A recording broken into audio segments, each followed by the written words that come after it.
Hi there. Have you come to watch me dance?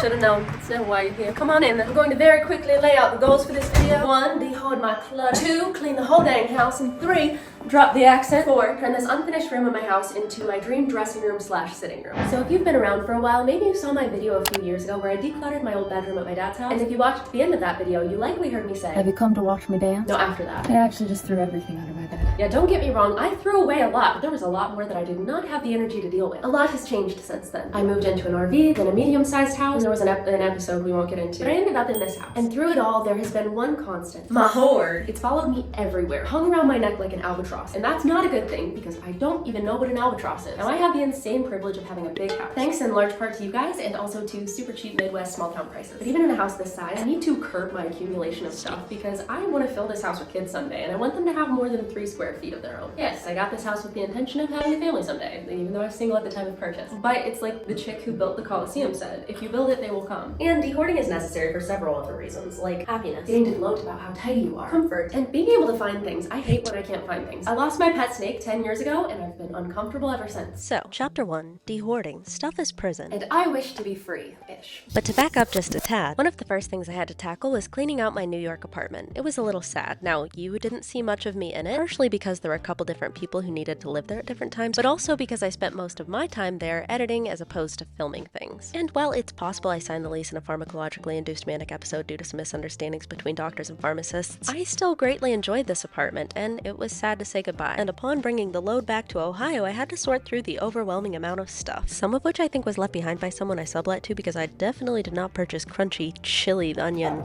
exfoliant. Skincare belongs in the bathroom. I started this process out by going through my closet and throwing things into a pile that I didn't want. Let's just pick out some things. And I'll explain to you my thought process why I told myself I need to keep stuff. This, I don't like this. It doesn't fit well, and it has parrots on it. So even though I haven't worn it in the 2 years that I've had it, it feels impossible to throw away. Okay, this little number I got it at Goodwill in Amish country in the plain section, and I've never worn it, but I've held on to it because I have this vision of me like wearing it if ever I need to look like one of the wives from Handmaid's Tale. To be clear, I just meant if I ever needed it as a costume. I promise if the world ever turns into the Handmaid's Tale, I won't be one of the wives. I'd join the resistance. Like in this, I feel like my name would be like Judith Grace or something. It's just so cool to me though that it can fit this well while having absolutely no zipper, no buttons anywhere. It's plain. Keep. This like kind of makes me feel like what I'd wear if I was getting married in the 1940s or 80s. Makes me feel like it's worth keeping. I'm getting really anxious. Never gonna wear it. Doesn't fit. Still feel the need to keep it, but we're gonna donate. This. I made this. I don't like it. I'm gonna donate. These. I will probably never wear them again, but I love them. Dare I say keep. From my scooter gang. This was my grandma's dress. It does not fit, but future daughter might wear it. This, I wore in a video once. This looks a little sloppy on me. Okay, I think if I were to rip out the shoulder pads, it could look cool. I made this lover-themed sweatshirt, but I got a stain on it, and I can't get the stain out, so. I got a cute picture of this once. Let's make it twice. Cheerleading uniform. I would hate to encounter a future emergency where this is necessary and then not have it. Try this on. This does not fit. I hesitate to get rid of it though because it's a family heirloom. It's not from my family, but undoubtedly someone's. This could be a good wall color, unless it's gray. This was a couch I found on the side of the road. This was an actual family heirloom. This was a great thread up find, but I want to make room for more great thread up finds. It's called circular fashion. The circle of fashion. It's the wheel of fortune. You're still awake? Ah, this has a stain. He likes it. This maybe never will wear it, but I maybe will have a Clue themed party someday, and someone's gonna be Miss Scarlet. Right? This is my Greatest Showman costume. I will not be trying it on. I'm always telling you guys about the power of stretchy fabrics. Well, this 20 pounds ago and couldn't afford stretchy fabric back then, so it's actually very tight and constricting. Still, we're gonna keep it because future daughter might be really into the Greatest Showman. Sometimes I really question future daughter's taste. What can you do? You have to have a degree to teach kindergarten because in this outfit, I definitely feel qualified. This was my favorite coat when I was 15. Never wear it anymore. I guess I should just get rid of it. What's that? Future daughter? So greedy. Donate. Ah, gosh, I don't know. I wore this on my 17th birthday, so.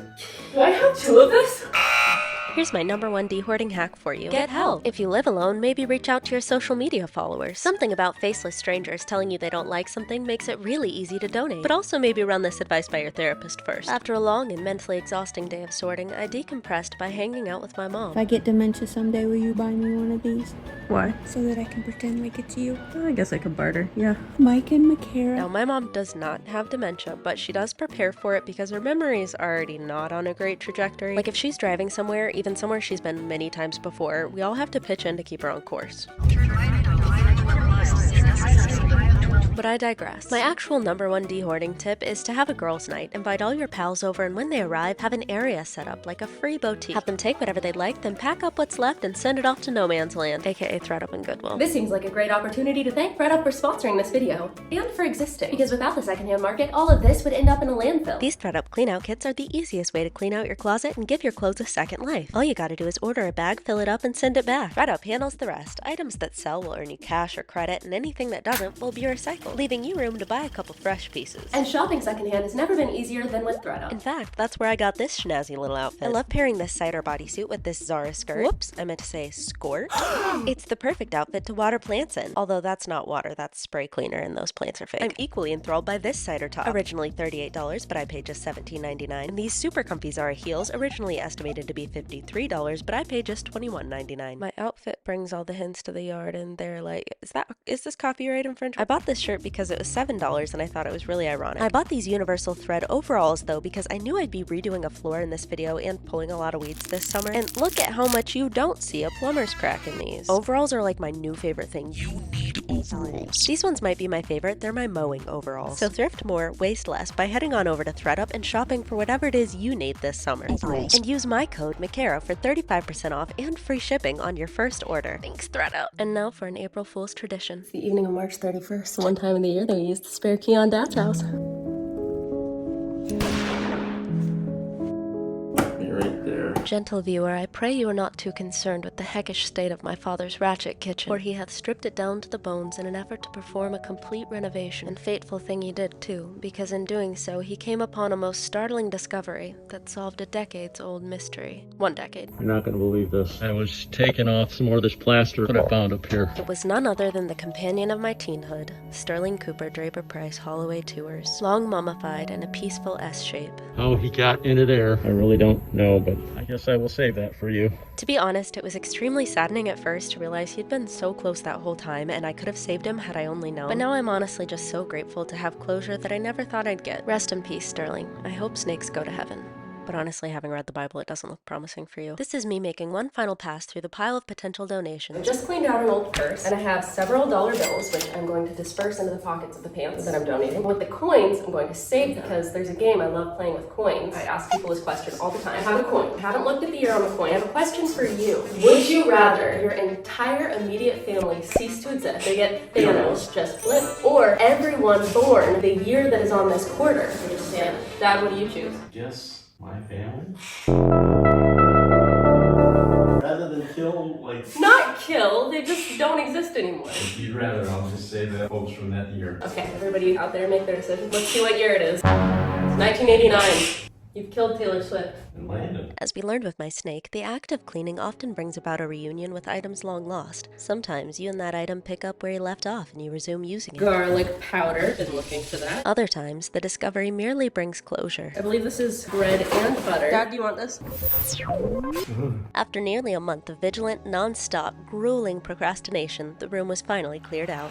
Then I took a breaky poo to watch the eclipse because my backyard was in the path of totality. Wow. This is the world at 3:11 p.m. and that's the sun. As I was painting trim in the backyard, my dad was recognized out in my front yard by a van of fans, and he came to retrieve me. Where are you from? New York. That's right, they traveled all the way from New York just to see little old me, no other reason. And they weren't even the only fans I ran into that weekend. So of course I had to call the city officials and let them know, hey, that huge crowd that was in our town, that was mainly for me, and so they adjusted the eclipse count. Now that we've dehoarded, it's time for chapter 2. Cleaning. Now, cleaning is not a skill that comes to me instinctively. So over the years, I've had to develop and refine a lot of cleaning mind games to use on myself. One that I definitely want to share and recommend to others is coming up with a cleaning uniform. It can be anything from a t-shirt and jeans, to overalls, to a Victorian maid costume. That one's the best fit for me because my house is from the 1880s and I'm rather a fan of Downton Abbey. But I found that wearing a uniform for a task works great for me because, one, it reminds me of when I used to work a job where I had to wear a uniform every day, and so immediately when I put it on, I become very sober-minded. sober-minded, and in the zone for working, and also makes me super grateful for everything I have, which makes me want to take care of the things that I have. And then also the dress is pretty and frilly and cute, and it makes me feel the opposite of sober-minded. And like I mainly just want to twirl around in it, so the two kind of cancel each other out, kind of rendering the whole point of the uniform moot. But I do have a rule that I'm not allowed to sit idly while wearing it, so that does keep me productive. And if here I am teaching my stepbrother how to blow bubbles, so that's productive. Now that the house is tidy, let's move on to chapter 3, renovating and redecorating. Keeping in the historic vein of the home, I wanted to make everything Victorian eclectic. I scoured books on Victorian interiors and visited a few historical homes. This was Theodore Rosie O'Donnell's house, and this was Useless S. Grant's house, or the other one with weird first name, Rutherford B. Hayes. And this is not a Victorian show, but I liked the shade of teal. The first big change I wanted to make to this room was the ceiling fan. Listen, I love my fans, but I don't want them in my dressing room / eventual bedroom. So Mom and I searched Marketplace for the perfect chandelier. Well, I was looking for chandeliers. Found the perfect one, and the lady gave me her address. She said it was her home. We drove to it and found ourselves at a warehouse in the middle of nowhere. Turns out we went to the right address, but the wrong city. So then we had to drive an hour in the opposite direction. Second try, this is the next address it led us to. Still think we got something wrong. So we drove another half hour and eventually retrieved the chandelier, which ended up being so big that it wouldn't even fit through the door of the room I needed it for. That was a little frustrating, but I decompressed by staring at my chickens, which always makes me cry happy tears. They're just the most precious, beautiful.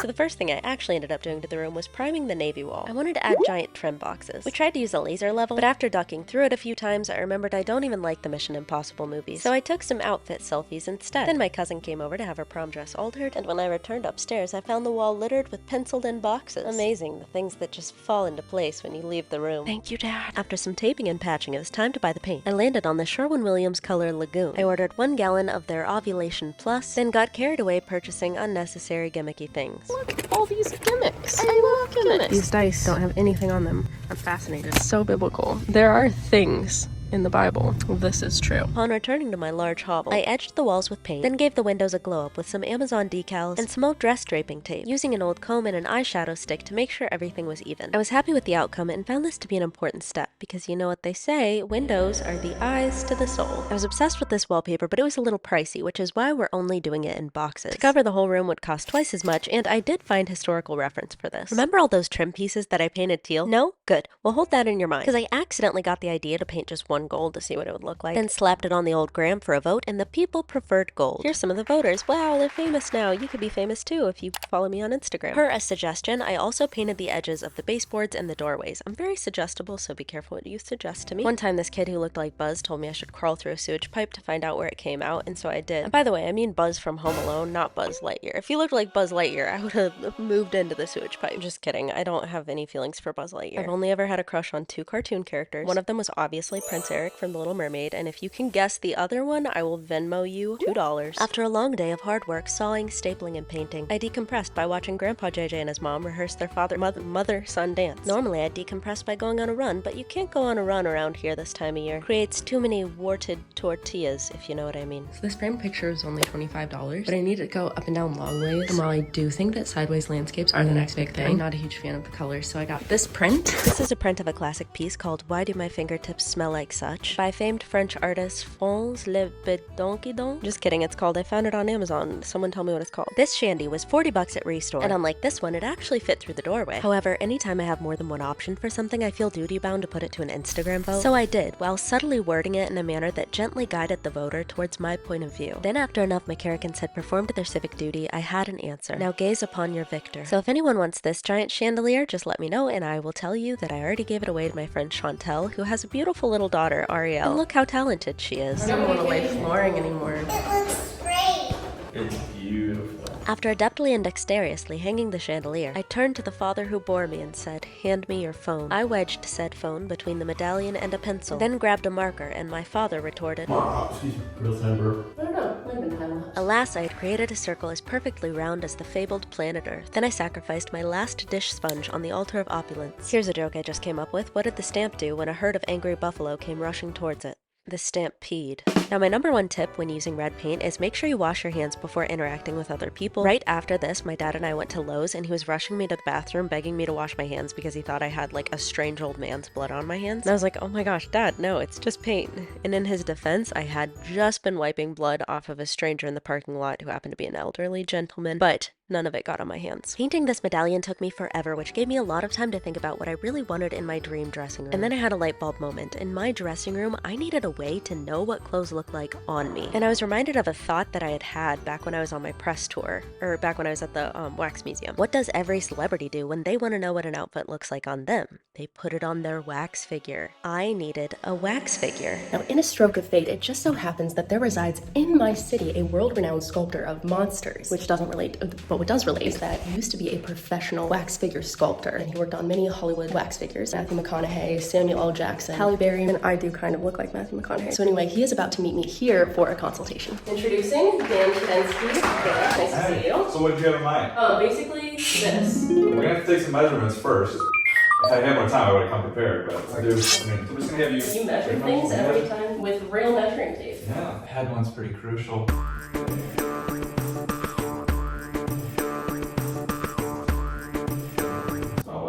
Huh.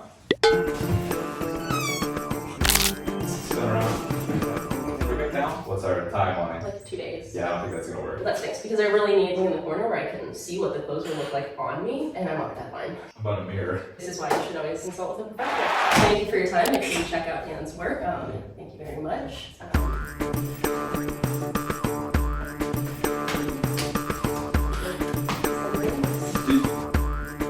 Now, if you're a person who's very in tune with your senses, you probably picked up on the fact that something was a little bit odd about that scene, and there's a question lingering in your mind, and I will just answer it. Yes, I hid behind a curtain that I never showed you how to make, so here's a video of me making it. I did the curtains out of a clearance fabric that I got for $2 a yard. About all they had left, but I was bummed because I knew I'd still be 2 yards short of what I needed for the curtains. But in a stroke of luck, I found out that I am so bad at math that I actually had 2 yards left over afterwards, and I made a skirt. The last big thing to tackle was the floor. In a stunning break from character, I decided not to cut any corners on this part. I bought real hardwood floors where you have to hammer, wedge, sometimes pry each board into place, and then pound it with several nails. I basically spent 3 days hunched like this. I think I got 12 splinters in my hand just in one night. But it was honestly fun once I got into a rhythm, and with each piece I sawed, I got to play French Revolution.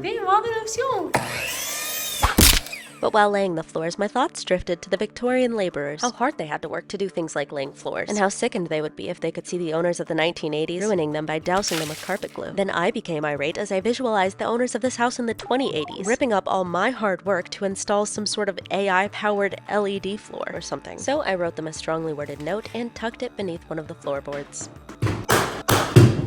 The next day, Courtney and I went to Columbus, and on the way back, I had to pull over to look at the moon because what the heck was going on here? I tried to get Courtney to get out to look, but she wouldn't. Juxtaposed against the opulent walls, the ceilings now looked subpar, and so I set out to remedy that amidst my mother's beaming encouragement. This room is so bask-worthy. I could just bask in here for weeks. I kept the border even by tracing an old scrap of vinyl flooring, but found myself befuddled regarding what to do with the corners. Basic, slightly curved, fancy schmancy. Oh, fancy schmancy. I should have known. I asked them what I should name my bear, and all their suggestions were very fancy. And I loved them all and chose them all. Actually, I'm really torn between two of the suggestions, so I'll probably put those to a poll soon. These 1880s tiles were looking pretty shabby, so I updated them with a modern paint job. Just kidding. Trying to give you a little jump scare, I put a protective sealer over them, because sometimes the older the treasure, the more worth protecting it is. With our sitting room painted, it was time to add what is arguably the most important part, somewhere to sit. This had been in my shed for a year, but it was high time to remove it since it no longer matched the vibe ever since I moved the scarecrow in. I really hope this is going to be enough fabric. It's left over from when I made that Renaissance costume in a day. So to reupholster an antique couch, you'll need to follow that tutorial first, then lay out the scraps to your Renaissance dress on the floor, and then trace and cut around the previous upholstery fabric. If you run out of braided trim and need to go to the store to get more, you should probably bring your bird with you, as being left alone makes him anxious. Next, staple with reckless abandon, then give your viewers a sneak peek of the before and after of your sofa. Saute, souffle, supercalifragilisticexpialidocious. I'll be danged if I let a perfectly good scrap go unused. So this one got turned into a head cushion. After stitching and stuffing it, I used blue dye to turn this green fringe teal. But I didn't set a timer, so I forgot about it, and when I checked back a few days later, the fringe was just a black paste. So I just bought some teal fringe. And that's okay. Then I got this ottoman for $15 at Goodwill. My mom loved it and begged me to keep it as was, but I, being chronically inspired by zany Victorian upholstery, knew that it had the potential to be something much more lavish, gaudy, and garish. At 14 years old, I saw this chair on the side of the road and yoinked it up. I'm now 20-something years old and performing feats of aesthetic gymnastics upon it, with the generous assistance of Dan, who drew a silhouette of Garyon on it, which I later painted. Then for my final act as both Chancellor and Vice Chancellor of Renovation, I vanquished those pesky modern ceiling blemishes which deign to call themselves vents, and replaced them with ones more fitting for a lady who uses the word vanquished. Soon I would find myself basking fully in a light which had once only been a pinhole glimmer at the end of a long tunnel. I went on a celebratory decompression walk, but quickly found that the neighborhood kids' sidewalk chalk art recompressed me. Now I'll cleanse the palette of your eyes with 10 seconds of springtime.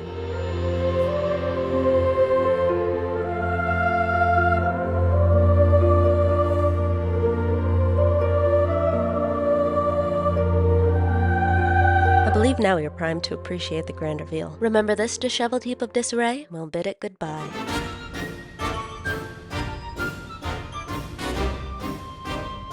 Hello there, just dropping back in to say if you hate this, please don't tell me. I'm not ready to hear that yet. I worked very hard on it and my neck hurts quite badly from painting the ceiling. I'd rather my feelings not also hurt bad. Anyway, this is what the room looks like during sunset. This is what it looks like right after sunset. And this is what it looks like during a tornado warning. And this is what it looks like from the neighbor's house. Oh look, a tour guide. I hope you like it. This is my chair, this is my window, this is my wall. I heard you like walls, that's where I got one. These are my drapes, look familiar. There's my wax figure. This is my sofa, it's very comfortable. This is my ottoman, and let me tell you, you ought to man up and make one for yourself. These are my books. You like books? I'm writing one. It's about planet where this and murders. This is my candela, bruh. This is not my chess table. It's not mine either. So there's the room. There's a lot more I'd like to do with it, but I ran out of a little thing called time, the last hour of which I spent making this here top. What a mistake. But if you would like a top that's not a mistake, head on over to Thread. I'll have that link in my description. Use my code Micarah for 35% off your first purchase and free shipping.